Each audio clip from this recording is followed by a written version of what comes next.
ओम श्री परमात्मने नमः। ओम वासुदेवाय नमः।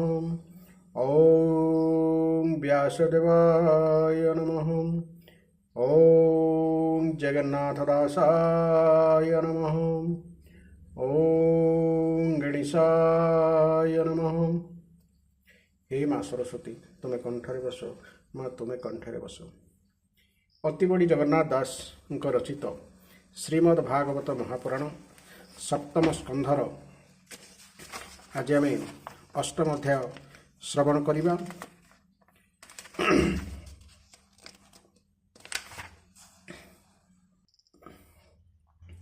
एही अष्टम अध्याय नृसिंह भगवान आविर्भाव, हिरण्यकशिपुर बध एवं ब्रह्मा आदि देवता मानकर भगवान को स्तुति कथा वर्णना करा। यार प्रथम भाग पद्यांतरी एवं द्वितीय भाग यार व्याख्या श्रवण करिबा।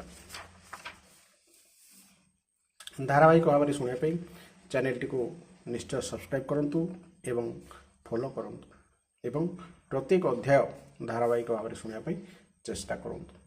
कलिजुगे भागवत महापुराण शुणिबा एक भाग्यर कथा, तेणु समस्त को अनुरोध चेष्टा करंतु या श्रवण करने। आसंतु आरंभ करिबा। सप्तम स्कंध अष्टम अध्याय। अष्टमे नृसिंहावतार हिरण्यकशिपु संहार। नारद उवाच एमंते प्रहलाद बाणी बालके सावधाने शुणी। भालंती पुणी मने मन निंदंती गुरुंक वचन। एणेया भर कार्य नाही एमंत भाली सर्वे जाई। गुरुंक आगे जणाइले संक्षेपी सकल कहिले। शिष्यंक वाक्य शुणी गुरु मने पाइले चिंता गरु। एकांत बुद्धि तो एहार अन्य लक्ष्य अगोचर। शत्रुर पक्ष आवरिला बालंक बुद्धि नाश कला। जेबे हार बोले थिबे सर्वबालक नाश जीवे। एमंत हृदय विचारी राजदंडकु भय करी। बेगेरा जार आगे आसी विस्तारी कहिले विश्वासी। राजन शुणी सर्वकथा मने पाइला गरु व्यथा। पुत्रर अन्याय वचन शुणियो सुर छन छन। क्रोधे कम्पिता शरीर सर्पजे सने फुफुकार। अनेक मते विचारिला पुत्र मारणे मन देला। गुरुपुत्रंक वाक्य शुणी प्रचंड कोपे वीरमणि। पापन यने बक्रे चाहे पापिष्ठ पणे करि भये। प्रहलाद पितार अग्रते कर अंजलि देई माथे। विनय भावे अवनत स्वभावशील शांत दांत। शांत दांत अर्थात समगुणयुक्त और जितेंद्रिय। चरणे नमस्कार कले सर्वबालक संग मेले। एमंत पुत्र को अनाई चित्ते प्रचंड कोप बही। गर्जई मने करी कोप पाद प्रहारे जन्हे सर्प। स्वभावे जन्हे दिवाकर प्रलया नल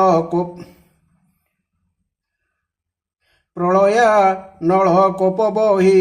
बोलई पुत्र मुख चाही। हिरण्यकशिपु वाच आरे दुर्वृत्त मंद बुद्धि अधम दुष्ट कुल भेदी। मोहर कोपे तिनि पुर भये कंपंती थरहर।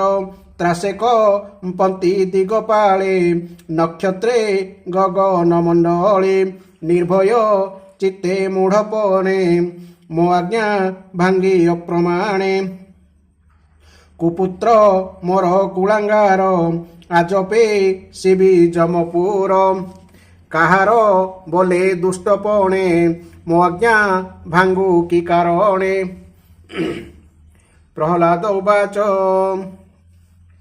ଶୁଣପି ଅର ମୋର ବାଣୀ ତୁଜେ ତ୍ରୟୀ ଲୋକେ ବୀରମଣି ଏକଥା ଅନୁଚିତ ତୋର କହଇ ଶୁଣ ନୃପବର ଯେଉଁ ପ୍ରଭୁର ବଳେ ମୁହିଁ ଜୀବକୁ ସମାନ ମଣଇ ତୋର ହର ଆଦି କରି ଅପରେ ଯେତେ ଦେହଧାରୀ ଜଗତେ ମହାବଳି ଯେତେ ସ୍ଥାବର ଜଙ୍ଗମ ସହିତେ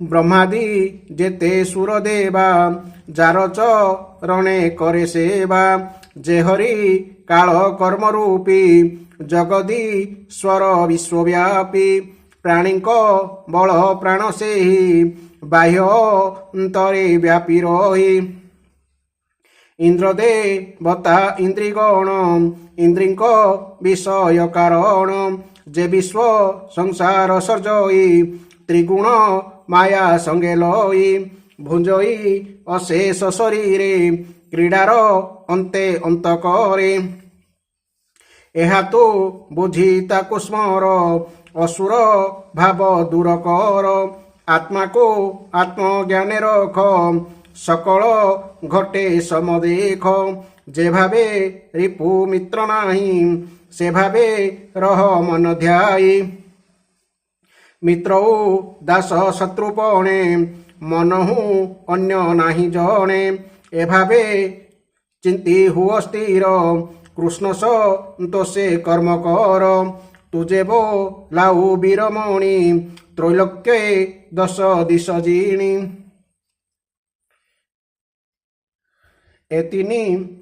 ଏତିନି ଭୁବନ ଆବୋରି ଭୁଞ୍ଜନ୍ତୁ ଅକଣ୍ଟକ ଶିରି ମନେ ବିଚାର କରୁ ତୁହି ସଂସାରେ ରିପୁ ମୋର ନାହିଁ ଭୋତାତ ଦୋଷ କର ତ୍ରାହି କହିବି ଶୁଣ ମନ ଦେଇ ବ୍ରହ୍ମାଣ୍ଡେ ଯେତେ ଗୁଣ ଅଛି ସେ ଗୁଣ ପିଣ୍ଡ ମଧ୍ୟ ଲକ୍ଷୀ ଯେ ଷଡ଼ ରିପୁ କାମ ଆଦି ହୃଦୟ ମଧ୍ୟେ ଛନ୍ତି ଭେଦି ମନକୁ କରି ସେନାପତି ଆତ୍ମାର ସମ୍ପଦ ଲୁଟନ୍ତି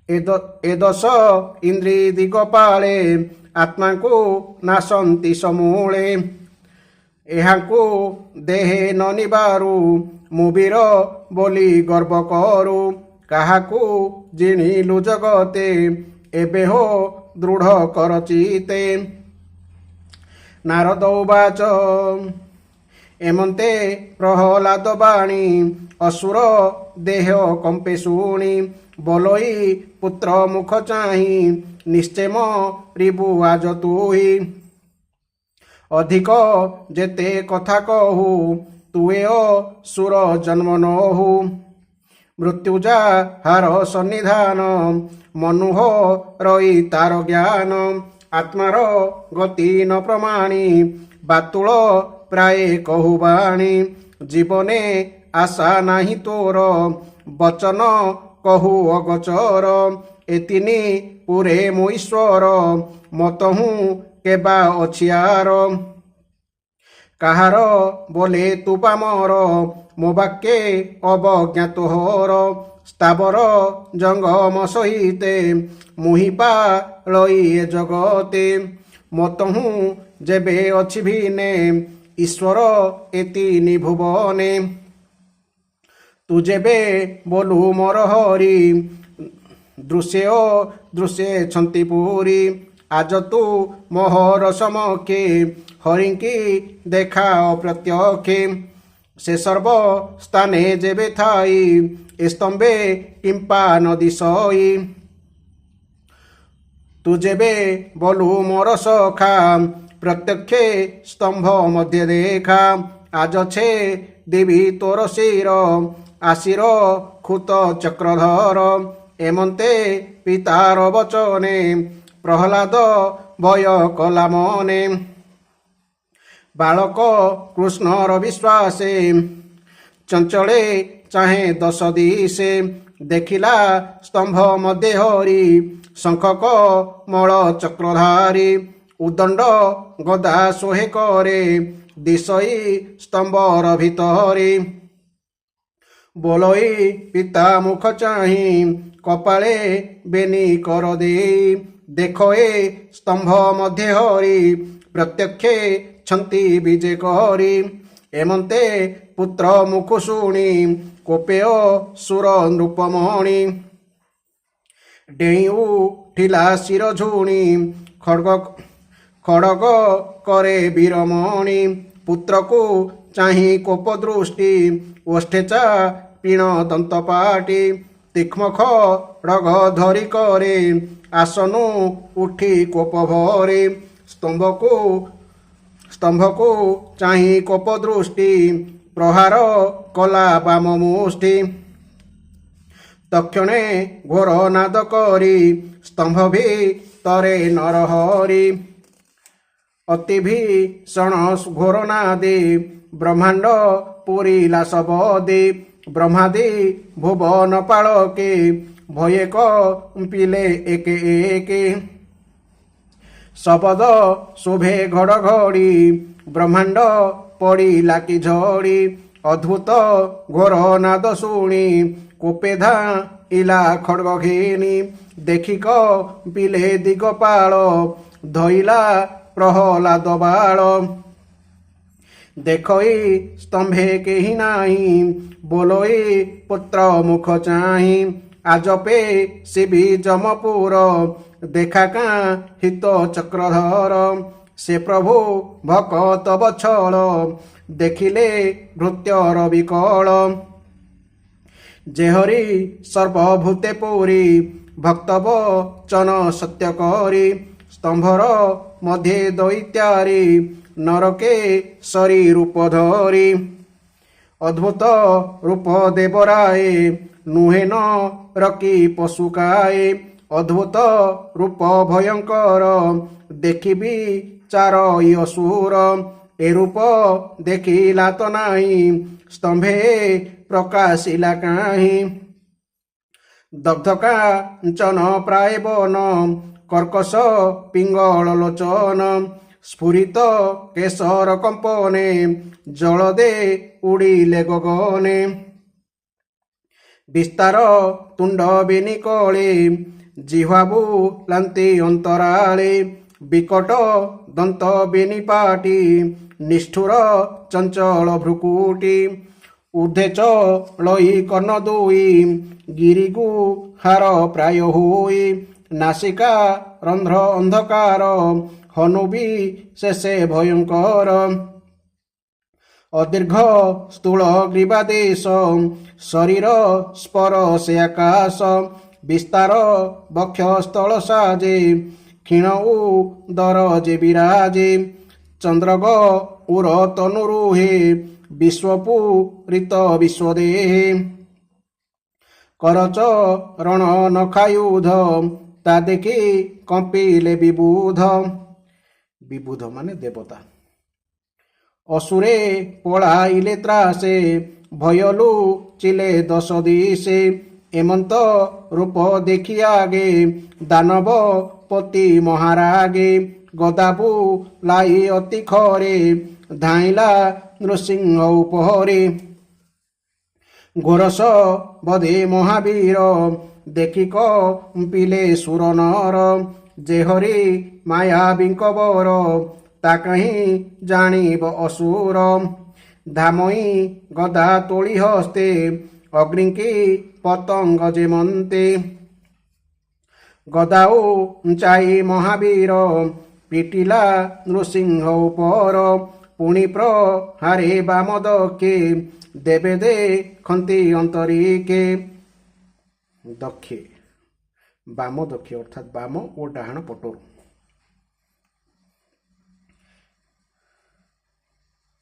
अति विक्रम तेज देखी नृसिंह उन्मीले निरेखी कर प्रसारी नरहरि तक्षणे असुर को धरी गदाए अछि तार हस्ते सर्पको गरुड़ जेमन्ते तक्षणे दानव नृपति हस्तरु गली चित्रगति चित्रवर्ती अर्थात विचित्र कौशल खसीजा गरुड़ हस्तु जेन्हे नाग गली पलाए अति बेग ओष्ठका मोड़ी अति बले देखि डरिले दिगपाले असाध्य देखि दिगपाले डरेलु चिले मेघमाले नृसिंह हस्तु जान्ते गली देवे भालन्ती शून्य मिली पुण्य सुर नाद करी तक्षणे खड्ग चर्म धरी चर्म माने ढाल चर्मेशो भीत शतचंद्र दुर्जय असुर नरेन्द्र खड्गम मंडल गति देखी भयेबु जिले देवे आखि शून्य रही बाहुबले पुणिमी लई भूमि तले चंडाट हास्ये नरहरि कोपेण असुर को धरी दृढ़ेचा पंते पुणी गली तले पड़िला महाबली विष्णुध इले अति बेगे बलेउ छोड़े दश दिगे पुणी चापिले अधरे मुसिके जन्हे सर्प धरे स्वभावे दुर्जय असुर वज्रहु कठिन शरीर नृसिंह हिरण्यर युध गगने देखन्ति विबुध संक्षेपी कहीं बोई केते पुराण मते भिन्न जेते उरु परे नरहरि उतान करी ताकु धरी बामद क्षीण बेनी करे लीला मात्रके नखांकुरे रोषेहु कार नाद करी हृदय कमल विदारी देवे देखन्ति थाई सुने सर्पकु गरुड़ जेसने असुर हृदय रुधिरे तिंतिला ललाट केशरे सिंह जे सने गजमुंडे बसिबी दारे धरी तुंडे असुर हृदय कमल विदारी अंतर कले माल कोपेचा हांते दश दिगे दैत्य मिलिले आसिपासे नाना युद्ध धरी करे पिटिले नृसिंह उपरे ताहांको धरी तत्क्षण नखेबी दारी कले रण सहस्र सहस्र असुर समरे गले जमपुर असुर बल रणे मारी कोपे धाइले नरहरि जटाक कुंपन घोर बाते मेघे उड़िले शून्य पथे शबद शुभे घड़घड़ी गगन मार्गे पड़े हुरी ग्रहण क्यत्र माल माल स्वर्गु पड़िले मोहितल ऊर्ध्वेचा हांते कोपानले देखि डरिले दिगपाले निश्वास बाते सिंधु जल उन्नत लहरी संकुल देवे गनु गले त्रासे गजेर ड़िले अष्टदिशे श्वासखे पण बात बले विमाने आकाश मंडले उड़िले स्थान भ्रष्ट होई पादवी घाते कंपे मोही नृसिंह शरीर पवने पर्वते उड़िले गगने दिश आकाश तेज नाशे धूमजे प्रकाशे आकाशे दिग दृश्य धूमाकाले दिग दृश्य धूमाकूले निर्घात गगन मंडले एमंते असुर संहारी सभार मध्ये विजे करी বসিলে অসুর আসনে যেহু পূজিত ত্রিভুবনে দেখিও সুর পলাইলে যে অবা অবশেষে থিলে শস্ত্রধরন্তা নাহি কেহি ভাজিলে চৌদিগে চাহি হিরণ্য কশিপু অসুর ত্রৈলোক্য মুন্ডে থিলা জোর এমন্তে অসুর সংহারি বিজে করন্তি নরহরি সংগ্রামে হরিতা জীবন সৃষ্টির খিলে ভগবান অসুর নিধন সম্বাদে বিবুধে পরম আনন্দে নন্দন বনু পুষ্প তুলি সুনেশ কଳ দেবে মিলি হরস লোচনে অনাই মঙ্গল স্বরে গীত গাই মিଳିସ কଳ সুর নারী সানন্দে পুষ্প বৃষ্টি করি শুনে ও সুর ভয়ে ভাজি থিলে যে দশ দিগে হজি গগনে বিমান সংকুলে মিଳିবি বুধ দিগ পাଳେ দুন্দুভি বাদ্য নাদ কলে গন্ধর্বে অপসরা মেଳେ হরসে নৃত্য গীত করি চিত্ত আনন্দে মোদ ভরি ব্রহ্মাশঙ্কর ইন্দ্র তুলে ঋষিয়ে পিতৃ সিদ্ধ মেଳେ উরগ বিদ্যাধর গণ মনুয়ে প্রজাপতি পুণ মিଳିଲେ ଗୁହ୍ୟ କଚାରଣ ଯକ୍ଷ କିଂ ପୁରୁଷ ଏମାନ ଆବର ବେତାଳ କିନ୍ନର ଏ ଆଦି ଅଶେଷ ଅମର ମିଳିଲେ ବିଷ୍ଣୁ ପାରିଷଦ ସନକ ସୁନନ୍ଦ କୁମୁଦ କର ଜଳି ଶିରେ ଦେଇ ମିଳିଲେ ବିଷ୍ଣୁ ପାଶେ ଯାଇ ପ୍ରଚଣ୍ଡ ତେଜ ମହାଘୋର ଭୟେର ହିଲେ କିଛି ଦୂର ରହିଲେ ସ୍ତମ୍ଭୀଭୂତ ହୋଇ ସମୀପେ ନ ପାରିଲେ ଯାଇ ଭୟେଶ ଗୀତ ଦିଗ ପାଳେ ସ୍ତୁତି କରନ୍ତି ପାଦ ମୂଳେ ବ୍ରହ୍ମାଣ୍ଡରୁ ସିଂହ ମୁଖ ଚାହିଁ ବୋଲନ୍ତି ଶିରେ କର ଦେଇ ବ୍ରହ୍ମା ସ୍ତୁତି କରୁଛନ୍ତି ବ୍ରହ୍ମା ଉବାଚ ନମସ୍ତେ ଅନନ୍ତ ମୂରତି ଦୁରନ୍ତ ବୀର୍ଯ୍ୟ ତୋର ଶକ୍ତି ବିଚିତ୍ର ବୀର୍ଯ୍ୟ ଶୁଦ୍ଧ କର୍ମା ଅଶେଷ ତୋହର ମହିମା ଗୁଣସ ଯୋଗ ଲୀଳା ମତେ ସଂହାର ସୃଷ୍ଟି ସ୍ଥିତି ଅର୍ଥେ ଅଶେଷ ତୋହର ମହିମା କେ କହି ପାରେ ଗୁଣ ସୀମା ବର୍ତ୍ତମାନ ରୁଦ୍ର ଉବାଚ ରୁଦ୍ର ସ୍ତୁତି କରୁଛନ୍ତି ଯୁଗାନ୍ତ କାଳ ତୋର କପ ସ୍ୱଭାବେ ଅସୁର ଅଳପ ହେ ପ୍ରଭୁ ଭକତ ବଛଳ ଦୁଷ୍ଟ ସୁର ବିନାଶୀଲ ତା ପୁତ୍ର ଭକ୍ତ ପ୍ରହ୍ଲାଦ ଆଶ୍ରାନେ ଇଛି ତୁମ୍ଭ ପାଦ ତା ସମ ଭକ୍ତ କେହି ନାହିଁ ରଖତା ହାକୁ ଭାବଗ୍ରାହୀ ଏ ସର୍ବ ତୋହର କିଙ୍କର ଜଗତ ତୋର ଲୀଳା ଘର ଇନ୍ଦ୍ର ଜଳି ଶିରେ ଦେଇ ବୋଲେନୁ ସିଂହ କର ତ୍ରାହି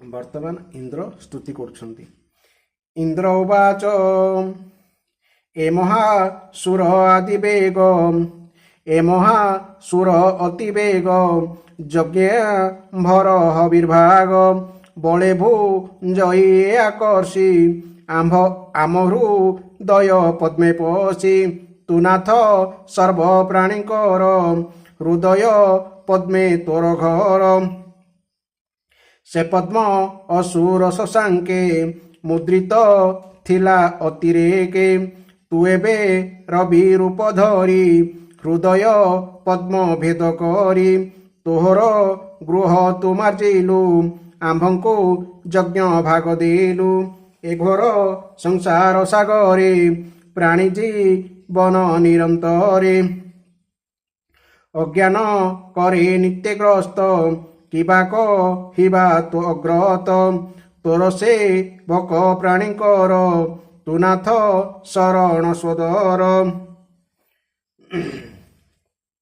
ଭଗବାନଙ୍କର ନୃସିଂହ ଅବତାର ଦେଖି ସମସ୍ତ ଦେବତା ବ୍ରହ୍ମା ଶିବ ସମସ୍ତେ ସ୍ତୁତି କରୁଛନ୍ତି। ଏ ଭୟଙ୍କର ରୂପ ଦେଖି କେହି ପାଖକୁ ମଧ୍ୟ ଡରିକି ଯାଉନାହାନ୍ତି ଏବଂ ତାଙ୍କୁ ଭଗବାନ ନୃସିଂହ ଅବତାରଙ୍କର ରାଗକୁ ଶାନ୍ତ କରିବା ପାଇଁ ସମସ୍ତେ ସ୍ତୁତି କରୁଛନ୍ତି।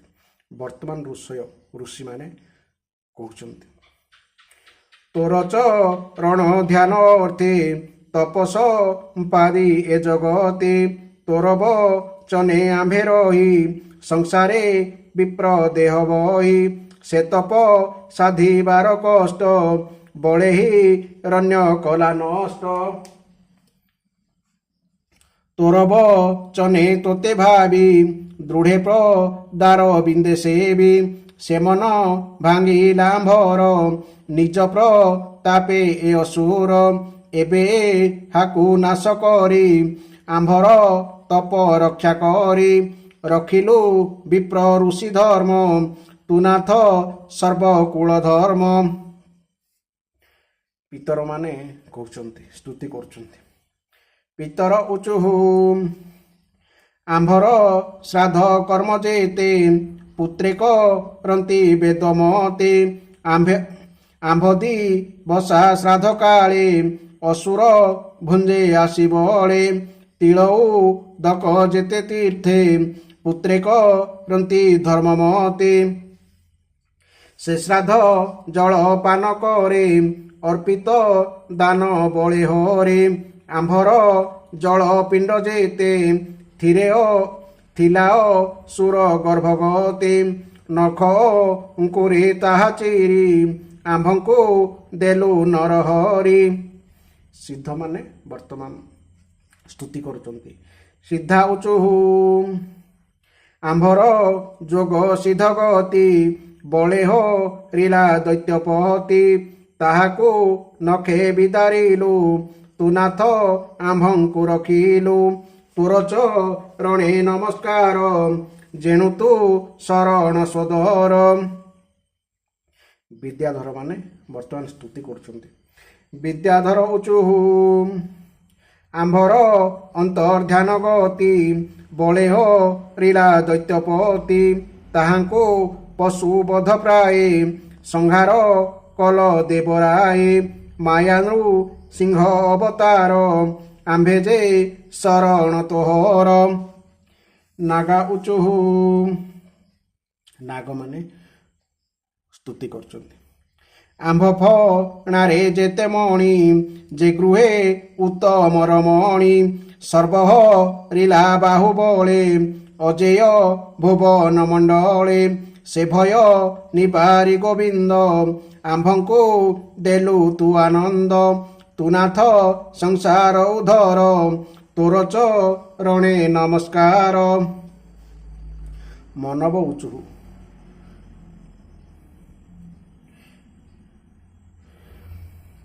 ବିଧାତା ବଂଶେ ଅବତରି ତୋହର ଆଜ୍ଞା ଶିରେ ଧରି, ମନୁବ ଲାଉଁ ଏ ଜଗତେ ଆମ୍ଭେ ଯେ ତୋହର ଆୟତେ, ଧର୍ମେଶ ସଂସାର ଜନ ପାଳୁ ତୁ ନାଥ ପରମ ଦୟାଳୁ, ତୋର କି କର ଆମ୍ଭ ଦେହ କିବା କରିବୁ ଆଜ୍ଞା ଦିଅ।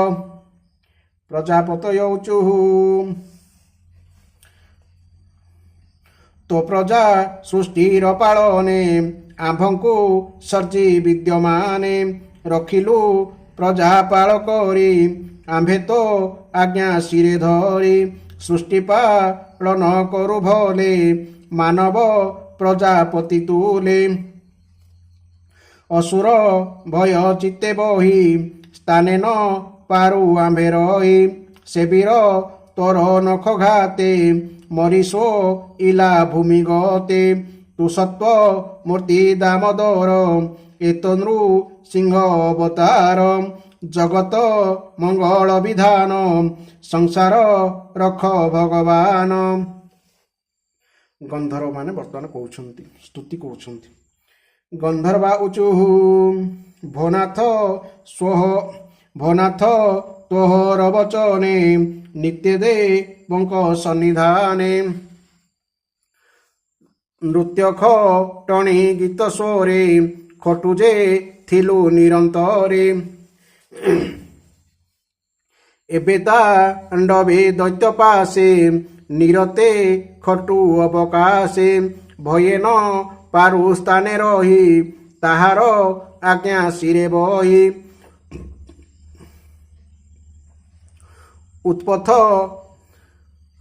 ଉତ୍ପଥ ଗାମୀ ଜନଙ୍କର କେବେ ହେଁ ନାହିଁ ସୁଖ ସାର। ଚାରଣ ମାନେ ବର୍ତ୍ତମାନ ସ୍ତୁତି କରୁଛନ୍ତି, କହୁଛନ୍ତି। ଚାରଣା ଉଚୁହୁ ଭୋରି ଚରଣ ତୋହର ଭବାପ ବର୍ଗ ସୁଖ କର। ଭବାପ ବର୍ଗ ମାନେ ଜନ୍ମ ମୃତ୍ୟୁ ରୂପ ସଂସାର ଆବୃତ୍ତରୁ ମୁକ୍ତି। ସଂସାର ନିବୃତ୍ତି କାରଣ ଭୋନାଥ ତୋହର ଚରଣ। ସେ ପାଦ ସେବା ଆମ୍ଭେ ଛାଡ଼ି ଅସୁର ଘରେ ବନ୍ଦି ପଡ଼ି। ସେ ଘୋର ଦୁଃଖ ଏବେ ଗଲା ଯେଣୁ ଅସୁର ବିରମଲା। ଯକ୍ଷା ଉଚୁହୁ ଯକ୍ଷ ମାନେ କହୁଛନ୍ତି। ସେବକ ଲୋକ ଆମ୍ଭେ ତୋର ନିରତେ ଚରଣେ କିଙ୍କର। ଅନେକ ପୁଣ୍ୟ ସାଧି ପୂର୍ବେ ତୋର ଚରଣ ସେବୁ ଆମ୍ଭେ। ଆମ୍ଭକୁ ଦିତି ସୁତ ନେଇ ବାହନ କରି ଦୁଃଖ ଦେଇ। ସେ ଦୈତ୍ୟ ଜନ ପରିତାପେ ପ୍ରାଣ ଛାଡ଼ିଲା ତୋର କପେ। ଜନ ମାନେ ଭକ୍ତ ବା ସେବକ। କିଂ ପୁରୁଷା ଉଚୁହୁ ତୁ ମହାପୁରୁଷ ଈଶ୍ୱର। ଆମ୍ଭେ କିଙ୍କର ଗଣ ତୋର କୁଚିତ ପୁରୁଷ ଏ ନଷ୍ଟ। ସାଧୁ ବର୍ଜିତ ମହାଦୁଷ୍ଟ। ଅନ୍ୟାୟ କର୍ମ ଆଚରିଲା ତୋର ପ୍ରତାପେ ନାଶ ଗଲା। ବୈତାଳିକା ଉଚୁହୁ ଆମ୍ଭେ ସାଧୁଙ୍କ ସଭା ମଧ୍ୟେ ଯଜ୍ଞ ଆରମ୍ଭ ପରିବନ୍ଧେ। ତୋର ନିର୍ମଳ ଯଶ ଗାଇ ସତ୍କାର ପୂଜା ଧର୍ମ ପାଇ। ଆନନ୍ଦେ ଭୁଞ୍ଜୁ ସାଧୁ ମେଳେ ଏ ମହାସୁର ତାହା ବଳେ। ତୋହର ଯଶ ନାଶ କଲା ଆମ୍ଭଙ୍କୁ ମହା କଷ୍ଟ ଦେଲା। ଏ ଆମ୍ଭ ଦେହେ ବ୍ୟାଧି ଥିଲା ତୋର ପ୍ରତାପେ ନାଶ ଗଲା। କିନ୍ନର ଉଚୁହୁ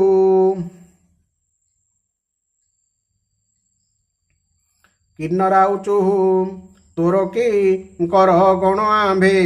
ତୋ ଅନୁଗ୍ରହେ ଥାଉ ଦମ୍ଭେ। ଏ ଦିତି ସୁତ ମହାନଷ୍ଟ ଆମ୍ଭଙ୍କୁ ଦେଲା ଅତି କଷ୍ଟ। ତୁ ଏ ଅସୁର ନାଶ କଲୁ ଆମ୍ଭର ମାନ ଉଧରିଲୁ। ତୁ ନାଥ ଦେବଙ୍କର ଦେବ ଆମ୍ଭର ମଙ୍ଗଳ ବିଭବ। ବିଷ୍ଣୁ ପାର୍ଷଦ ଉଚୁହୁ ମାନେ ବିଷ୍ଣୁଙ୍କର ପାର୍ଷଦ ସେମାନେ ବର୍ତ୍ତମାନ ସ୍ତୁତି କରୁଛନ୍ତି। ବନାଥ ଏ ରୂପ ତୋହର ଅଦ୍ଭୁତ ମହାଭୟଙ୍କର। ନୟନେ ଦେଖି ସର୍ବଜନେ ଭୟେ କମ୍ପିଲେ ତ୍ରିଭୁବନେ। ତାହାଙ୍କ କର୍ମଦାତା ତୁହି ଆମ୍ଭଙ୍କୁ କଲୁ ନାଥ ତ୍ରାହି। ଯେଣୁ ନା ସିଲୁ ମହାସୁର ଆମ୍ଭଙ୍କୁ ଅନୁଗ୍ରହ କର। ଏମନ୍ତେ ନୃସିଂହ ସମ୍ମୁଖେ ସ୍ତୁତି ବଚନେ ଏକେ ଏକେ। କହି ରହିଲେ ତୋଷ ମନେ ଏବେ ହୋ ଶୁଣ ସାଧୁ ଜନେ। ନାରଦ ଯୁଧିଷ୍ଠି ଅଗ୍ରତେ ଯାହା କହିଲେ ଭାଗବତେ। ସୁଜନ ଜନେ ଏହା ଶୁଣି ତରିବେ ଭବ ତରଙ୍ଗିଣୀ। ଅଦ୍ଭୁତ ନୃସିଂହ ଚରିତ କହିଲା ଦାସ ଜଗନ୍ନାଥ।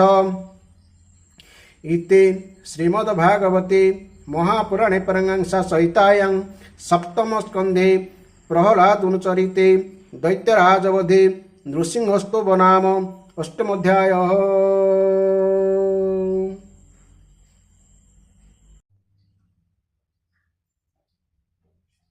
ବର୍ତ୍ତମାନ ଏହି ସୁନ୍ଦର ଅଧ୍ୟାୟରେ ଆମେ ବ୍ୟାଖ୍ୟା ଶ୍ରବଣ କରିବା। ଶ୍ରୀ ନାରଦ କହିଲେ ପ୍ରହ୍ଲାଦଙ୍କର ପ୍ରବଚନ ଶୁଣି ସେହି ଆମାୟିକ ସରଳ ଦୈତ୍ୟ ବାଳକମାନେ ତାହାକୁ ଗ୍ରହଣ କରିନେଲେ ଏବଂ ତଦନୁଯାୟୀ ଚଳିଲେ। ଶିକ୍ଷାଗୁରୁଙ୍କ ଦୂଷିତ ଶିକ୍ଷା ପ୍ରତି ସେମାନେ ଆଉ ଧ୍ୟାନ ଦେଲେ ନାହିଁ। ସବୁ ଛାତ୍ରଙ୍କର ବୁଦ୍ଧି ଭଗବାନଙ୍କଠାରେ ଲାଗିଗଲାଣି ଦେଖି ଶିକ୍ଷାଗୁରୁମାନେ ପ୍ରମାଦ ଗଣିଲେ। ସେମାନେ ବ୍ୟସ୍ତ ହୋଇ ତୁରନ୍ତ ଯାଇ ହିରଣ୍ୟକଶିପୁକୁ ସବୁ କଥା ଶୁଣାଇଦେଲେ। ପୁଅ ପ୍ରହ୍ଲାଦର ଏପରି ଅସହ୍ୟ ଓ ଅପ୍ରିୟ କୃତ୍ୟ କଥା ଶୁଣି ସେ କ୍ରୋଧରେ କମ୍ପି ଉଠିଲା। ଶେଷରେ ସେ ସ୍ଥିର କରିନେଲା ଯେ ପୁଅକୁ ନିଜ ହାତରେ ହିଁ ମାରିବାକୁ ପଡ଼ିବ। ମନ ଓ ଇନ୍ଦ୍ରିୟମାନଙ୍କୁ ନିଜ ବଶରେ ରଖିଥିବା ପ୍ରହ୍ଲାଦ କରପତ୍ର ଯୋଡ଼ି ବଡ଼ ନମ୍ରତାର ସହିତ ପିତା ହିରଣ୍ୟକଶିପୁଙ୍କ ସମ୍ମୁଖରେ ଠିଆ ହୋଇଥାନ୍ତି। ସେ ବାସ୍ତବରେ ଆଦୌ ତିରସ୍କାରର ଯୋଗ୍ୟ ନଥିଲେ, କିନ୍ତୁ ହିରଣ୍ୟକଶିପୁ ଥିଲା ସ୍ୱଭାବତଃ କ୍ରୂର। ବିଷଧର ସାପ ଉପରେ ଗୋଡ଼ ପଡ଼ିଗଲେ ସେ ଯେପରି ଫଁ କରି ଗର୍ଜି ଉଠେ, ହିରଣ୍ୟକଶିପୁ ସେହିପରି ଗର୍ଜି ଉଠିଲା। ପ୍ରହ୍ଲାଦଙ୍କ ପାପଭରା କୁଟିଳ ଦୃଷ୍ଟିରେ ଚାହିଁ ସେ କଠୋର ଶବ୍ଦରେ ଭର୍ତ୍ସନା କରି କହିଲା, ରେ ମୂର୍ଖ, ତୁ ନିହାତି ଉଦଣ୍ଡ ହୋଇଗଲୁଣି। ତୁ ନିଜେ ତ ନୀଚ, ଏଥର ଆମ କୁଳର ପିଲାମାନଙ୍କର ବି ବୁଦ୍ଧିବୃତ୍ତି ଭ୍ରଷ୍ଟ କରିଦେବାକୁ ବସିଲୁଣି। ତୁ ବଡ଼ ବେଖାତିରରେ ମୋ ଆଜ୍ଞାକୁ ଉଲ୍ଲଙ୍ଘନ କରି ଚାଲିଛୁ। ମୁଁ ଆଜି ତୋତେ ଯମରାଜ ଘରକୁ ପଠାଇ ଦେଇ ଏସବୁର ଫଳ ଚଖାଇ ଦେଉଛି। ରହ। ମୋର ସାମାନ୍ୟ ମାତ୍ର କ୍ରୋଧ ଦେଖିଦେଲେ ତ୍ରିଲୋକ ଓ ତ୍ରିଲୋକର ଲୋକପାଳମାନେ ମଧ୍ୟ ଥରହର ହୋଇଯାଆନ୍ତି। ତଥାପି ତୁ ମୂର୍ଖ, କାହା ବଳରେ ନିର୍ଭୟରେ ମୋର ଅଜ୍ଞାନର ବିରୁଦ୍ଧାଚରଣ କରୁଛୁ? ପ୍ରହ୍ଲାଦ କହିଲେ, ଦୈତ୍ୟରାଜ, ବ୍ରହ୍ମାଙ୍କ ଠାରୁ ଆରମ୍ଭ କରି ତୃଣ ପର୍ଯ୍ୟନ୍ତ ଛୋଟ ବଡ଼ ସମସ୍ତ ଚରାଚର ଜୀବକୁ ଭଗବାନ ହିଁ ନିଜ ବଶରେ ରଖିଛନ୍ତି। କେବଳ ମୋର ନୁହେଁ କି ଆପଣଙ୍କର ନୁହେଁ, ସେ ହେଉଛନ୍ତି ସଂସାରର ସମସ୍ତ ବଳବାନମାନଙ୍କର ମଧ୍ୟ ବଳ। ସେହି ମହାପରାକ୍ରମୀ ସର୍ବଶକ୍ତିମାନ ପ୍ରଭୁ ହିଁ ହେଉଛନ୍ତି କାଳ ତଥା ସମସ୍ତ ପ୍ରାଣୀଙ୍କର ଇନ୍ଦ୍ରିୟ ବଳ, ମନୋବଳ, ଦେହବଳ, ଧୈର୍ଯ୍ୟ, ଇନ୍ଦ୍ରିୟ ମଧ୍ୟ। ସେହି ପରମେଶ୍ୱର ନିଜ ଶକ୍ତିରେ ହିଁ ଏହି ବିଶ୍ୱର ସୃଜନ, ରକ୍ଷଣ ଓ ସଂହାର କରନ୍ତି। ସେ ହିଁ ତ୍ରିଗୁଣର ସ୍ୱାମୀ। ଆପଣ ଏହି ଅସୁର ଭାବ ଛାଡ଼ି ଦିଅନ୍ତୁ, ମନକୁ ସମସ୍ତଙ୍କ ପ୍ରତି ସମଭାବାପନ୍ନ କରିଦିଅନ୍ତୁ। ସଂସାରରେ ନିଜର ଅବଶୀକୃତ ମନ ପରି ଶତ୍ରୁ ଅନ୍ୟ କେହି ନାହାନ୍ତି। ମନକୁ ସମସ୍ତଙ୍କ ପ୍ରତି ସମଭାବାପନ୍ନ କରିଦେବା ହିଁ ହେଉଛି ଭଗବାନଙ୍କର ସବୁଠାରୁ ବଡ଼ ପୂଜା।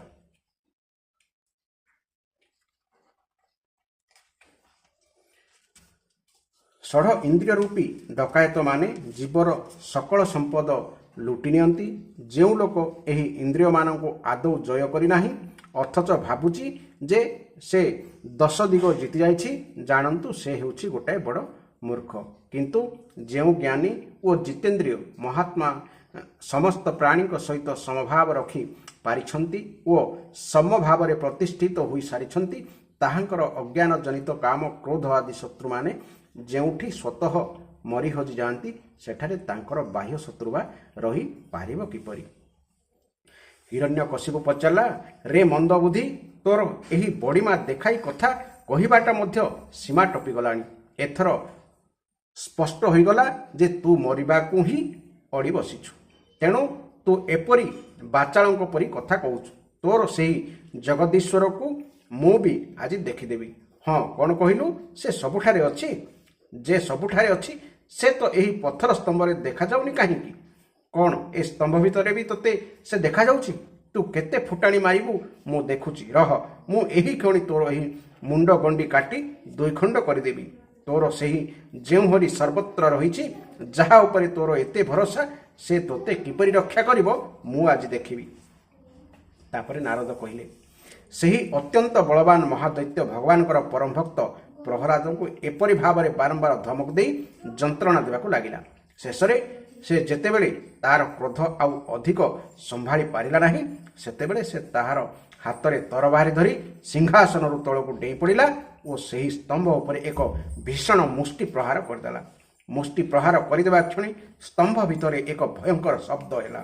ସେହି ଭୀଷଣ ଶବ୍ଦ ଶୁଣି ମନେ ହେଲା ବ୍ରହ୍ମାଣ୍ଡଟା ଫାଟିଗଲା କି? ସେହି ଭୀଷଣ ଶବ୍ଦ ଯେତେବେଳେ ଲୋକପାଳମାନଙ୍କ କାନରେ ପଡ଼ିଲା, ତାହା ଶୁଣି ବ୍ରହ୍ମା ଆଦିଙ୍କୁ ଲାଗିଲା ସେମାନଙ୍କ ଲୋକରେ ବୋଧହୁଏ ପ୍ରଳୟ ଆସିଗଲା। ପ୍ରହ୍ଲାଦଙ୍କୁ ମାରିଦେବାକୁ ହିରଣ୍ୟକଶିପୁ ଖୁବ୍ ଜୋରରେ ମାଡ଼ି ସିନା ଆସିଲା, ହେଲେ ଦୈତ୍ୟ ସେନାପତି ମାନଙ୍କୁ ବି ଭୟଙ୍କର କରିଦେଇଥିବା ସେହି ଅଦ୍ଭୁତ ଓ ଘୋର ଶବ୍ଦ ଶୁଣି ହୋଇ ଦେଇ ସେ ଭୀତତ୍ରସ୍ତ ହୋଇଗଲା ଓ କିଏ ଏପରି ଶବ୍ଦ କଲା ବୋଲି ଏଣେ ତେଣେ ଚାହିଁବାକୁ ଲାଗିଲା, କିନ୍ତୁ ସଭାଗୃହ ଭିତରେ ତାକୁ କିଛି ବି ଦେଖାଗଲା ନାହିଁ। ସେତିକି ବେଳେ ଭକ୍ତ ପ୍ରହ୍ଲାଦଙ୍କର ଓ ବ୍ରହ୍ମାଙ୍କର ବାଣୀକୁ ସତ୍ୟ ପ୍ରତିପାଦିତ କରିବା ନିମନ୍ତେ ତଥା ସମସ୍ତ ପଦାର୍ଥରେ ନିଜର ବ୍ୟାପକତା ପ୍ରମାଣିତ କରିଦେବା ନିମନ୍ତେ ଭଗବାନ ଏକ ବିଚିତ୍ର ରୂପ ଧରି ସଭାଗୃହ ମଧ୍ୟରେ ଥିବା ସେହି ସ୍ତମ୍ଭ ଭିତରେ ପ୍ରକଟ ହୋଇଗଲେ।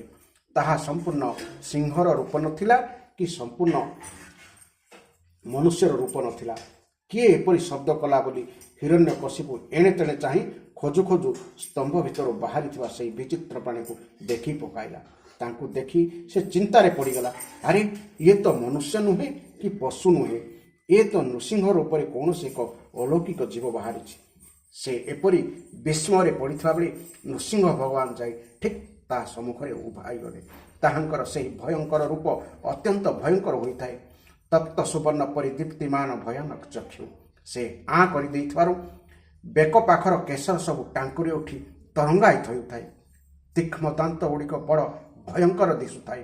ତରବାରୀ ପରି ଲହ ଲହ ହେଉଥିବା ଜିଭଟା କ୍ଷୀର ଧାର ପରି ତୀକ୍ଷ୍ମ ହୋଇଥାଏ। କୁଟିଳ ଚାହାଣୀ ହେତୁ ମୁଖଟା ଆହୁରି ଭୟଙ୍କର ଦିଶୁଥାଏ। କାନ ଦୁଇଟା ଉପରକୁ ଉଠି ସ୍ଥିର ଭାବରେ ଠିଆ ହୋଇଯାଇଥାଏ। ଫୁଲି ଉଠିଥିବା ନାକ ଓ ଆଁ କରି ରହିଥିବା ମୁହଁଟା ପର୍ବତ ଗୁମ୍ଫା ପରି ଅଦ୍ଭୁତ ବୋଧ ହେଉଥାଏ। ବିସ୍ତାରିତ ମୁଖ ହେତୁ ମୁଖର ଭୟଙ୍କରତା ଆହୁରି ବଢ଼ି ଯାଇଥାଏ। ସ୍ୱର୍ଗକୁ ସ୍ପର୍ଶ କରୁଥାଏ ତାଙ୍କର ବିଶାଳ ଶରୀର। ବେକ ହୋଇଥାଏ ଜାକଟା ଓ ମୋଟା, ପ୍ରଶସ୍ତ ବକ୍ଷ ଓ କ୍ଷୀଣ କଟି। ସମଗ୍ର ଶରୀରରେ ଚମକି ଉଠୁଥାଏ ଚନ୍ଦ୍ର କିରଣ ସଦୃଶ ଶୁଭ୍ର ରୋମରାଜି। ପୁଣି ଚତୁର୍ଦିଗରେ ବିସ୍ତାରିତ ହୋଇ ରହିଥାଏ ଶହ ଶହ ଭୁଜ। ନଖ ସବୁ ଅସ୍ତ୍ରର କାର୍ଯ୍ୟ କରୁଥାଏ। ତାଙ୍କ ପାଖରେ ପଶିବାକୁ କେହି ବି ସାହସ କରିପାରିନଥାନ୍ତି। ଚକ୍ର ଆଦି ଆୟୁଧ, ବଜ୍ର ଆଦି ଅନ୍ୟ ଶ୍ରେଷ୍ଠ ଶସ୍ତ୍ର ଦ୍ୱାରା ସେ ସମସ୍ତ ଦୈତ୍ୟଙ୍କୁ ସେଠାରୁ ବିତାଡ଼ିତ କରିଦେଲେ। ହିରଣ୍ୟକଶିପୁ କହିଲା, ବୋଧହୁଏ ମହାମାୟାବୀ ବିଷ୍ଣୁ ହିଁ ମୋତେ ମାରିବାକୁ ଏପରି ଢଙ୍ଗ ଧରିଛି, କିନ୍ତୁ ଯେତେ ଢଙ୍ଗ କଲେ ବି ସେ କ'ଣଟା କରିପାରିବ। ଏପରି ଭାବି ହାତରେ ଗଦା ଧରି ଦୈତ୍ୟରାଜ ହିରଣ୍ୟକଶିପୁ ସିଂହନାଦ କରି ନୃସିଂହ ଭଗବାନ ଆଡ଼କୁ ଝପଟି ଗଲା। କିନ୍ତୁ ନିଆଁକୁ ଡେଇଁ ପଡ଼ିଲେ ପତଙ୍ଗ ଯେପରି ଅଦୃଶ୍ୟ ହୋଇଯାଏ, ସେହି ଦୈତ୍ୟରାଜ ସେହିପରି ଭଗବାନଙ୍କ ତେଜ ଭିତରେ କେଉଁଆଡ଼େ ହଜିଗଲା। ସମସ୍ତ ଶକ୍ତି ଓ ତେଜର ଆଶ୍ରୟ ଭଗବାନଙ୍କ ନିକଟରେ ଏପରି ଘଟିଯିବା କିଛି ଆଶ୍ଚର୍ଯ୍ୟର ବିଷୟ ନୁହେଁ, କାରଣ ସୃଷ୍ଟିର ପ୍ରାରମ୍ଭରେ ସେ ନିଜର ତେଜ ଦ୍ୱାରା ପ୍ରଳୟର ନିମିତ୍ତ ରୂପ ତମଗୁଣି ରୂପୀ ଘୋର ଅନ୍ଧକାରକୁ ମଧ୍ୟ ପାନ କରିଦେଇଥିଲେ।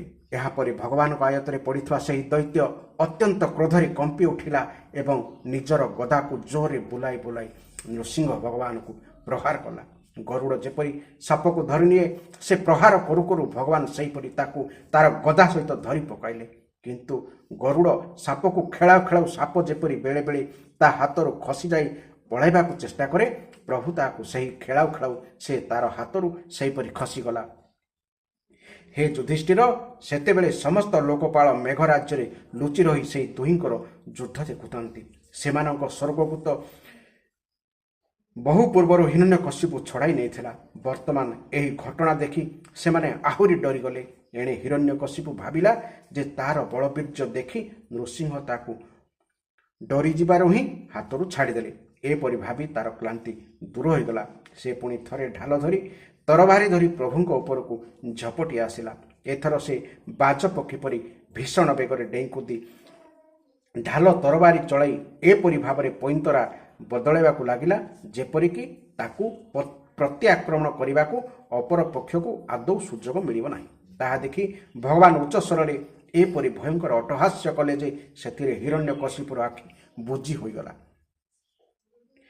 ତାହାପରେ ମୂଷାକୁ ସାପ ଧରି ପକାଇଲା ପରି ଭଗବାନ ତାକୁ ଚଟ୍ କରି ଧରି ପକାଇଲେ।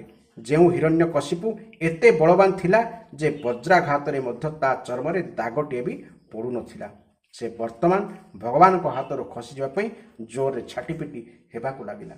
ଭଗବାନ ତାକୁ ସଭାଗୃହର ଦ୍ୱାର ମୁହଁକୁ ନେଇଯାଇ ନିଜ ଜଙ୍ଘ ଉପରେ ପକାଇଦେଲେ ଏବଂ ଗରୁଡ଼ ଯେପରି ମହାବିଷଧର ସର୍ପକୁ ଫାଡ଼ି ଚିରିଦିଏ, ଠିକ୍ ସେହିପରି ଅନାୟାସରେ ତା ଦେହଟାକୁ ନଖରେ ବିଦାରଣ କରିଦେଲେ। ସେତେବେଳେ ପ୍ରଭୁଙ୍କର କ୍ରୋଧଭରା ବିକଟାଳ ନୟନକୁ ଚାହିଁ ହେଉନଥାଏ। ସେ ତାହାଙ୍କର ଲହ ଲହ ଜିପରେ ନିଜର ବିସ୍ଫାରିତ ମୁଖ ଦୁଇଟି କୋଣକୁ ଚାଟି ପକାଉଥାନ୍ତି। ରକ୍ତ ଛିଟା ପଡ଼ି ତାହାଙ୍କର ମୁହଁ ଓ ବେକର କେଶର ଲାଲ ହୋଇଯାଇଥାଏ। ସେ ଶୋଭା ପାଉଥାନ୍ତି ହାତୀକୁ ମାରି ତାର ଅନ୍ତପୁଟାକୁ ମାଳା କରି ବେକରେ ପକାଇଥିବା ମୃଗରାଜ ସିଂହ ପରି। ସେ ନିଜର ତୀକ୍ଷ୍ମ ନଖରେ ହିରଣ୍ୟ କଶିପୁର କଲିଜା ଫାଡ଼ି ଦେଇ ତାକୁ ତଳକୁ ଗୋଡ଼ାଇ ପକାଇଲେ। ସେତିକିବେଳେ ହଜାର ହଜାର ଦୈତ୍ୟ ଦାନବ ହାତରେ ଶସ୍ତ୍ର ଧରି ଭଗବାନଙ୍କୁ ପ୍ରହାର କରିବାକୁ ଧାଇଁ ଆସିଲେ। କିନ୍ତୁ ଭଗବାନ ନିଜର ଭୁଜରୂପୀ ସେନା ଦ୍ୱାରା, ପଦାଘାତ ଦ୍ୱାରା ଓ ନଖରୂପୀ ଶସ୍ତ୍ର ଦ୍ୱାରା ଚତୁର୍ଦିଗରୁ ଆକ୍ରମଣ କରି ସମସ୍ତଙ୍କୁ ମାରିଦେଲେ। ହେ ରାଜନ୍, ଯେତେବେଳେ ଭଗବାନ ନୃସିଂହ ତାଙ୍କ ଗ୍ରୀପା ଦେଶରେ କେଶରକୁ ଝାଡ଼ିଦେଲେ, ସେତେବେଳେ ବାଦଲ ସବୁ ଛିନ୍ନ ଭିନ୍ନ ହୋଇଗଲା। ତାହାଙ୍କ ନେତ୍ରର ଜ୍ୱାଳାରେ ସୂର୍ଯ୍ୟ ଆଦି ଗୃହମାନଙ୍କର ତେଜ ମଉଳି ପଡ଼ିଲା। ତାଙ୍କ ଶ୍ୱାସର ଧକ୍କାରେ ସମୁଦ୍ର ବିକ୍ଷୁବ୍ଧ ହୋଇଗଲା। ତାଙ୍କର ସିଂହନାଦରେ ଭୟଭୀତ ହୋଇ ଦିଗ୍ଗଜମାନେ ରହି ଛାଡ଼ିଲେ। ତାହାଙ୍କ ଗଳାର କେଶର ଗୁଚ୍ଛର ଆଘାତରେ ଦେବତାମାନଙ୍କର ବିମାନ ଅସ୍ତବ୍ୟସ୍ତ ହୋଇଗଲା ଏବଂ ସ୍ୱର୍ଗ ଟଳମଳ ହେଲା। ତାହାଙ୍କ ପଦାଘାତରେ ଭୂକମ୍ପ ସୃଷ୍ଟି ହୋଇଗଲା ଏବଂ ତାହାଙ୍କ ଶ୍ୱାସର ବେଗରେ ପର୍ବତମାନେ ଉଡ଼ିଗଲେ ଏବଂ ତେଜର ପ୍ରକୋପରେ ଆକାଶ ତଥା ଦିଗମାନଙ୍କୁ ଚାହିଁଦ ହେଲା ନାହିଁ। ସେତେବେଳେ ନୃସିଂହ ଭଗବାନଙ୍କର ସମ୍ମୁଖୀନ ହେବାକୁ କେହି ପ୍ରତିଦ୍ୱନ୍ଦ୍ୱୀ ଯୋଦ୍ଧା ଥିଲା ପରି ଦେଖାଯାଉନଥାନ୍ତି। ତଥାପି ତାହାଙ୍କର କ୍ରୋଧ ବଢ଼ି ଚାଲିଥାଏ। ସେ ଯାଇ ହିରଣ୍ୟ କଶିପୁର ରାଜସଭାର ଉଚ୍ଚାସନରେ ବିରାଜମାନ ହୋଇଗଲେ। ସେତେବେଳେ ତାଙ୍କର ଅତ୍ୟନ୍ତ ତେଜପୂର୍ଣ୍ଣ ଓ କ୍ରୋଧଭରା ଭୟଙ୍କର ରୂପ ଦେଖି କେହି ବି ତାହାଙ୍କ ପାଖରେ ବସିବାକୁ ସାହସ କରିପାରିଲେ ନାହିଁ। ହେ ଯୁଧିଷ୍ଠିର, ସ୍ୱର୍ଗର ଦେବୀମାନେ ଯେତେବେଳେ ଶୁଭ ସମାଚାର ପାଇଗଲେ ଯେ ତ୍ରିଲୋକର ଶିରପୀଡ଼ାର ମୂର୍ତ୍ତିମାନ ସ୍ୱରୂପ ହିରଣ୍ୟ କଶିପୁ ଯୁଦ୍ଧରେ ଭଗବାନଙ୍କ ହାତରେ ମରିଗଲା, ସେତେବେଳେ ସେମାନଙ୍କ ମୁଖମଣ୍ଡଳ ଆନନ୍ଦ ଓ ଉଲ୍ଲାସରେ ଝଲସି ଉଠିଲା। ସେମାନେ ଭଗବାନଙ୍କ ଉପରେ ବାରମ୍ବାର ପୁଷ୍ପବୃଷ୍ଟି କରିବାକୁ ଲାଗିଲେ। ଆକାଶରେ ବିମାନରେ ବସି ଭଗବାନଙ୍କୁ ଦର୍ଶନ କରିବାକୁ ଆସିଥିବା ଦେବତାମାନଙ୍କର ଭିଡ଼ ଲାଗିଗଲା। ଦେବତାମାନଙ୍କର ନାଗରା ଓ ଦୁନ୍ଦୁଭି ବାଜିବାକୁ ଲାଗିଲା। ଗନ୍ଧର୍ବରାଜ ମଧୁର ଗାନ କରିବାକୁ ଲାଗିଲେ। ଅପ୍ସରାମାନେ ନୃତ୍ୟ ଆରମ୍ଭ କରିଦେଲେ। ବତ୍ସ, ଯେତେବେଳେ ବ୍ରହ୍ମା, ଇନ୍ଦ୍ର, ଶିବ ଆଦି ଦେବତା, ଋଷି, ପିତୃଗଣ, ସିଦ୍ଧ, ବିଦ୍ୟାଧର, ନାଗ, ମନୁ, ପ୍ରଜାପତି, ଗନ୍ଧର୍ବ, ଅପ୍ସରା, ଚାରଣ, ଯକ୍ଷ, କିମ୍ପୁରୁଷ, ବେତାଳ, କିନ୍ନର ଓ ସୁନନ୍ଦ, କୁମୁଦ ଆଦି ଭଗବାନଙ୍କର ସବୁ ପାର୍ଷଦ ସେଠାକୁ ଚାଲି ଆସିଲେ। ସେମାନେ କିଛି ଦୂରରେ ରହି ନତମସ୍ତକରେ କରଯୋଡ଼ି ସିଂହାସନରେ ବିରାଜିତ ଅତ୍ୟନ୍ତ ତେଜସ୍ୱୀ ନୃସିଂହ ଭଗବାନଙ୍କୁ ପୃଥକ ପୃଥକ ଭାବରେ ସ୍ତୁତି କରିବାକୁ ଲାଗିଲେ। ପ୍ରଥମେ ବ୍ରହ୍ମା ସ୍ତୁତି କଲେ, ପ୍ରଭୁ, ଆପଣ ହେଉଛନ୍ତି ଅନନ୍ତ। ଆପଣଙ୍କ ଶରୀର, ଆପଣଙ୍କ ଶକ୍ତିର ସୀମା କେହି ବି ନିର୍ଣ୍ଣୟ କରିପାରିବ ନାହିଁ। ଆପଣଙ୍କ ପରାକ୍ରମ ଭିତରେ ଆପଣଙ୍କ ପରାକ୍ରମ ବିଚିତ୍ର ଓ କର୍ମ ପବିତ୍ର। ଆପଣ ଗୁଣମାନଙ୍କ ଦ୍ୱାରା ଲୀଳାଛଳରେ ସକଳ ବିଶ୍ୱର ଯଥୋଚିତ ଭାବରେ ଉତ୍ପତ୍ତି, ପାଳନ ଓ ପ୍ରଳୟ କରନ୍ତି। ତଥାପି ଆପଣ ସେସବୁ ସହିତ କୌଣସି ସମ୍ବନ୍ଧ ନ ରଖି ସ୍ୱୟଂ ନିର୍ବିକାର ରହନ୍ତି। ମୁଁ ଆପଣଙ୍କୁ ନମସ୍କାର କରୁଛି। ତାପରେ ଶିବ ଆସିଲେ ଏବଂ ଶ୍ରୀରୁଦ୍ର ସ୍ତୁତି କଲେ, ହେ ପ୍ରଭୁ, ଆପଣଙ୍କ କ୍ରୋଧ ପ୍ରକାଶ କରିବା ସମୟ ତ କଳ୍ପର ଶେଷରେ ଆସେ। ଏହି ତୁଚ୍ଛ ଦୈତ୍ୟର ବିନାଶ ନିମନ୍ତେ ଯଦି ବା ଆପଣ କ୍ରୋଧ ପ୍ରକାଶ କଲେ, ସେ ତ ମରିସାରିଲାଣି। ତାହାର ପୁତ୍ର ଆପଣଙ୍କ ଶରଣାପନ୍ନ ହୋଇଛି। ହେ ଭକ୍ତ ବତ୍ସଳ ପ୍ରଭୁ, ଆପଣଙ୍କର ଏହି ଭକ୍ତକୁ ରକ୍ଷା କରନ୍ତୁ। ତାପରେ ଇନ୍ଦ୍ର ସ୍ତୁତି କଲେ, ହେ ପୁରୁଷୋତ୍ତମ, ଆପଣ ଆମମାନଙ୍କୁ ରକ୍ଷା କରିଦେଲେ। ଆପଣ ଆମକୁ ଆମର ଯେଉଁ ଯଜ୍ଞ ଭାଗ ପୁନର୍ବାର ପ୍ରଦାନ କରାଇଲେ, ଏହା ତ ହେଉଛି ବାସ୍ତବରେ ଆପଣଙ୍କର। ପ୍ରଭୁ, ଦୈତ୍ୟମାନଙ୍କ ଭୟରେ ଆମର ହୃଦୟ କମଳ ବୁଝି ହୋଇଯାଇଥିଲା। ଆପଣ ତାହାକୁ ପୁଣି ଥରେ ପ୍ରସ୍ଫୁଟିତ କରିଦେଲେ। ଆମ ହୃଦୟ କମଳ ତ ଆପଣଙ୍କର ହିଁ ନିବାସ ସ୍ଥାନ। ଏ ଯେଉଁ ସ୍ୱର୍ଗ ଆଦି ରାଜ୍ୟ ଆମମାନଙ୍କୁ ପୁନର୍ବାର ମିଳିଗଲା, ଏସବୁ ତ ହେଉଛି କାଳର ଗ୍ରାସ। ଯେ ଆପଣଙ୍କର ସେବକ, ତାହାପରେ ଏସବୁର ମୂଲ୍ୟ ବା କେତେ? ହେ ସ୍ୱାମୀ, ଯେ ଆପଣଙ୍କର ସେବା କରିବାକୁ ଆକାଂକ୍ଷା କରେ, ସେ ତ ମୁକ୍ତିକୁ ବି ଆଦର କରେ ନାହିଁ। ତାର ଅନ୍ୟ ଭୋଗ୍ୟ ପଦାର୍ଥରେ ବା କି ପ୍ରୟୋଜନ?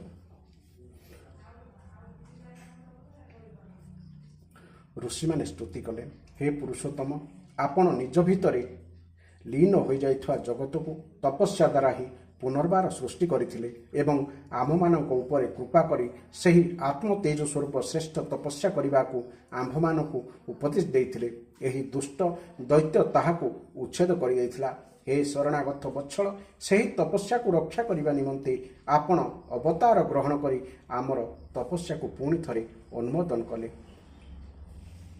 ତାପରେ ଆସିଲେ ପିତୃଗଣ। ତାପରେ ସେମାନେ ସ୍ତୁତି କଲେ, ହେ ପ୍ରଭୁ, ଆମର ପୁତ୍ରମାନେ ଆମ ପାଇଁ ପିଣ୍ଡଦାନ କଲାବେଳେ ଏହି ଦୈତ୍ୟ ବଳାତ୍କାରରେ ସେହି ପିଣ୍ଡ ଛଡ଼ାଇ ନେଇ ଖାଇଯାଉଥିଲା। ଆମ ସନ୍ତାନମାନେ ଯେତେବେଳେ ତୀର୍ଥମାନଙ୍କରେ କିମ୍ବା ସଂକ୍ରାନ୍ତି ଆଦି ଅବସରରେ ନିୟମିତ ଭାବରେ ତର୍ପଣ କରୁଥିଲେ କିମ୍ବା ତିଳାଞ୍ଜଳି ଦେଉଥିଲେ, ସେତେବେଳେ ତାହା ବି ଛଡ଼ାଇ ନେଉଥିଲା। ଆଜି ଆପଣ ନଖ ମୁନରେ ତାର ପେଟ ଫାଡ଼ି ଦେଇ ଜାଣନ୍ତୁ ଆମର ସବୁ ପ୍ରାପ୍ୟ ଆମକୁ ଫେରାଇ ଦେଲେ। ଆପଣ ହେଉଛନ୍ତି ସକଳ ଧର୍ମର ଏକମାତ୍ର ରକ୍ଷକ। ହେ ନୃସିଂହଦେବ, ଆମେ ଆପଣଙ୍କୁ ନମସ୍କାର କରୁଛୁ। ତାପରେ ସିଦ୍ଧମାନେ ସ୍ତୁତି କଲେ, ହେ ନୃସିଂହଦେବ, ଏହି ଦୁଷ୍ଟ ତାର ଯୋଗ ଓ ତପସ୍ୟା ବଳରେ ଆମର ଯୋଗ ସିଦ୍ଧ ଗତି ଛଡ଼ାଇ ନେଇଥିଲା। ଆପଣ ଏହି ମହାଗର୍ବିଟାକୁ ନଖରେ ଫାଳ ଫାଳ କରି ଚିରିଦେଲେ। ଆମେ ଆପଣଙ୍କ ଚରଣରେ ବିନୀତ ଭାବରେ ନମସ୍କାର କରୁଛୁ। ତାପରେ ଆସିଲେ ବିଦ୍ୟାଧରମାନେ ଏବଂ ସେମାନେ ସ୍ତୁତି କରି କହିଲେ, ଏହି ମୂର୍ଖ ହିରଣ୍ୟକଶିପୁ ନିଜର ବଳ ଓ ବୀରତ୍ୱର ଗର୍ବରେ ପ୍ରମତ୍ତ ହୋଇଯାଇଥିଲା। ଏପରିକି ଆମେମାନେ ବିବିଧ ଯୋଗ ଧାରଣା ଦ୍ୱାରା ଯେଉଁ ବିଦ୍ୟା ଲାଭ କରିଥିଲୁ, ସେହି ବିଦ୍ୟାକୁ ବି ଅକାମୀ କରିଦେଇଥିଲା। ଆପଣ ଯୁଦ୍ଧରେ ଏହାକୁ ଯଜ୍ଞ ପଶୁ ପରି ବିନାଶ କରିଦେଲେ। ଲୀଳାଛଳରେ ନୃସିଂହ ଅବତାର ଧାରଣ କରିଥିବା ଆପଣଙ୍କୁ ଆମେ ନିତ୍ୟ ନିରନ୍ତର ପ୍ରଣାମ କରୁଛୁ। ତାପରେ ଆସିଲେ ନାଗମାନେ ଏବଂ ସେମାନେ ସ୍ତୁତି କରି କହିଲେ, ଏହି ପାପୀଟା ଆମର ମଣିଷବୁ ଓ ଆମମାନଙ୍କର ଶ୍ରେଷ୍ଠ ସୁନ୍ଦରୀ ସ୍ତ୍ରୀମାନଙ୍କୁ ମଧ୍ୟ ଛଡ଼ାଇ ନେଉଥିଲା। ଆଜି ଏହାର ବକ୍ଷ ଫାଡ଼ି ଦେଇ ଆପଣ ଆମ ପତ୍ନୀମାନଙ୍କୁ ବିଶେଷ ଆନନ୍ଦ ପ୍ରଦାନ କଲେ। ପ୍ରଭୁ, ଆମେ ଆପଣଙ୍କୁ ନମସ୍କାର କରୁଛୁ। ତାପରେ ଆସିଲେ ମନୁମାନେ ଏବଂ ସେମାନେ ସ୍ତୁତି କଲେ, ହେ ଦେବାଦିଦେବ, ଆମେ ହେଉଛୁ ଆପଣଙ୍କର ଆଜ୍ଞାକାରୀମାନୁ। ଏହି ଦୈତ୍ୟ ଆମର ଧର୍ମ ମର୍ଯ୍ୟାଦା ଭାଙ୍ଗି ଦେଇଥିଲା। ଆପଣ ଏ ଦୁଷ୍ଟକୁ ମାରି ବଡ଼ ଉପକାର କଲେ। ହେ ପ୍ରଭୁ, ଆମେ ହେଉଛୁ ଆପଣଙ୍କର ସେବକ। ଆମେ ଏଥର ଆପଣଙ୍କର କି ସେବା କରିବୁ, ଆଜ୍ଞା ଦିଅନ୍ତୁ। ତାପରେ ଆସିଲେ ପ୍ରଜାପତି ଏବଂ ସେମାନେ ବି ସ୍ତୁତି କଲେ, ହେ ପରମେଶ୍ୱର, ଆପଣ ଆମମାନଙ୍କୁ ପ୍ରଜାପତି କରିଛନ୍ତି, କିନ୍ତୁ ଏହି ଦୁଷ୍ଟ ଆମକୁ ଅଟକାଇ ଦେଇଥିବାରୁ ବା ନିଷେଧ କରିବାରୁ ଆମେ ପ୍ରଜା ସୃଷ୍ଟି କରିପାରୁନଥିଲୁ। ଆପଣ ଏହାର ବକ୍ଷ ଫାଡ଼ିଦେଲେ ଏବଂ ଏ ଚିରକାଳ ପାଇଁ ଧରାଶାୟୀ ହୋଇଗଲା। ହେ ସତ୍ୱମୟ ମୂର୍ତ୍ତି ପ୍ରଭୁ, ସଂସାରର ମଙ୍ଗଳ ନିମନ୍ତେ ଆପଣଙ୍କର ହିଁ ଏହି ଅବତାର ହୋଇଛି। ତାପରେ ଆସିଲେ ଗନ୍ଧର୍ବମାନେ। ସେମାନେ ସ୍ତୁତି କଲେ, ପ୍ରଭୁ, ଆମେମାନେ ହେଉଛୁ ଆପଣଙ୍କ ନିମନ୍ତେ ନୃତ୍ୟ କରିବା, ଅଭିନୟ କରିବା ଏବଂ ସଙ୍ଗୀତ ପରିବେଷଣ କରିବା ସେବକ। ଏହି ଦୈତ୍ୟ ତାହାର ବଳ, ବୀର୍ଯ୍ୟ ଓ ପରାକ୍ରମ ବଳରେ ଆମକୁ ତାର ଦାସ କରି ରଖିଥିଲା। ଏହାକୁ ଆପଣ ବର୍ତ୍ତମାନ ଏପରି ଦଶାରେ ପହଞ୍ଚାଇ ଦେଲେ, ସତରେ କୁମାର୍ଗରେ ଚାଲୁଥିବା ଲୋକର କ'ଣ କେବେ ହେଲେ ମଙ୍ଗଳ ହୋଇପାରେ? ତାପରେ ଚାରଣମାନେ ସ୍ତୁତି କଲେ, ପ୍ରଭୁ, ସଜ୍ଜନମାନଙ୍କର ହୃଦୟରେ ପୀଡ଼ା ଦେଉଥିବା ଏହି ଦୁଷ୍ଟକୁ ଆପଣ ସମାପ୍ତ କରିଦେଲେ। ତେଣୁ ଆମେମାନେ ଜନ୍ମ ମୃତ୍ୟୁ ରୂପ ସଂସାର ଚକ୍ରରୁ ମୁକ୍ତି ପ୍ରଦାନ କରୁଥିବା ଆପଣଙ୍କର ଚରଣ କମଳରେ ଶରଣ ନେବାକୁ ଆସିଛୁ। ତାପରେ ଯକ୍ଷମାନେ ସ୍ତୁତି କଲେ, ଭଗବାନ, ଆମର ଶ୍ରେଷ୍ଠ କର୍ମ ହେତୁ ଆମମାନଙ୍କୁ ଆପଣଙ୍କର ସେବକମାନଙ୍କ ମଧ୍ୟରେ ପ୍ରଧାନ ସେବକ ବୋଲି ଗଣାଯାଏ। କିନ୍ତୁ ଏହି ହିରଣ୍ୟକଶିପୁ ଆମମାନଙ୍କୁ ତାହାର ପାଲିଙ୍କି ବାହକ କରିଦେଇଥିଲା। ହେ ପ୍ରକୃତିର ନିୟାମକ ପରମାତ୍ମା, ଏହା ହେତୁ ଆମେମାନେ ନିଜ ଲୋକେ ବଡ଼ କଷ୍ଟ ପାଉଛନ୍ତି ଜାଣି ଆପଣ ଏହାକୁ ମାରିଦେଇ ବହୁତ ଭଲ କଲେ। ତାପରେ ଆସିଲେ କିମ୍ ପୁରୁଷମାନେ ଆଉ ସେମାନେ ସ୍ତୁତି କଲେ, ଆମେମାନେ ହେଉଛୁ ଅତ୍ୟନ୍ତ ତୁଚ୍ଛ କିମ୍ ପୁରୁଷ ଏବଂ ଆପଣ ହେଉଛନ୍ତି ସର୍ବଶକ୍ତିମାନ ମହାପୁରୁଷ। ସତ୍ପୁରୁଷମାନେ ଏହାକୁ ନିନ୍ଦା କରିବାରୁ, ଧିକ୍କାର କରିବାରୁ ଆପଣ ଏହି ଅସତ୍ପୁରୁଷ ଅସୁରାଧମକୁ ବିନାଶ କରିଦେଲେ। ତାପରେ ବୈତାଳିକମାନେ ସ୍ତୁତି କଲେ, ଭଗବାନ, ବଡ଼ ବଡ଼ ସଭା ଓ ଜ୍ଞାନ ଯଜ୍ଞମାନଙ୍କରେ ଆପଣଙ୍କର ନିର୍ମଳ ଯଶ ଗାନ କରି ଆମେ ପୂଜା ପ୍ରତିଷ୍ଠା ପାଉଥିଲୁ। ଏହି ଦୁଷ୍ଟ ଆମର ସେହି ଜୀବିକା ନଷ୍ଟ କରିଦେଇଥିଲା। ବଡ଼ ସୌଭାଗ୍ୟର ବିଷୟ ଯେ ଆପଣ ଏହି ଦୁଷ୍ଟ ରୂପ ମହାରୋଗର ମୂଳୋତ୍ପାଟନ କରିଦେଲେ। ତାପରେ किन्नर माने कहले आमे किन्नर गण हेउछु आपणकर सेवक। एही दैत्य आमको बेठी खटाउथला। हे भगवान आपण कृपा करी आज एही पापी को नष्ट करदेले प्रभु। आपण एपरि भावरे आमर अभ्युदय करुथांतु। तापरे शेषरे आसिले भगवानकर पार्षद माने से माने स्तुति कले कहले हे शरणागत वत्सल सकल लोक को शांति प्रदान करुथुवा आपणकर एही अलौकिक नृसिंह रूप आमे आज ही देखा पाइलु। भगवान एही दैत्य तो थिला आपणकर सेवक जहाकू कि सनक आदि साप देइथिले। आमे बुझी पारुछु जे आपण कृपा करी एहाकू उद्धार करने निमंते ही बद्ध कले। एही थिला एही सुंदर अध्यायर कथा। निश्चित भाव यह ध्यानर सहित शुणिले अनेक भक्ति भगवान को किपरि करा जाए आपण मध्य से विषय ज्ञान पाई परिबे। नृसिंह अवतार भगवानकर एक विकटाल रूप थिला। सही भगवानकर विकटाल रूप पूर्वर केही भी देखि नथिले। यही अध्याय शुणिथार भगवान आपण मानको कृपा प्रदान करନ୍ତୁ। जय जगन्नाथ जय जगन्नाथ जय जगन्नाथ।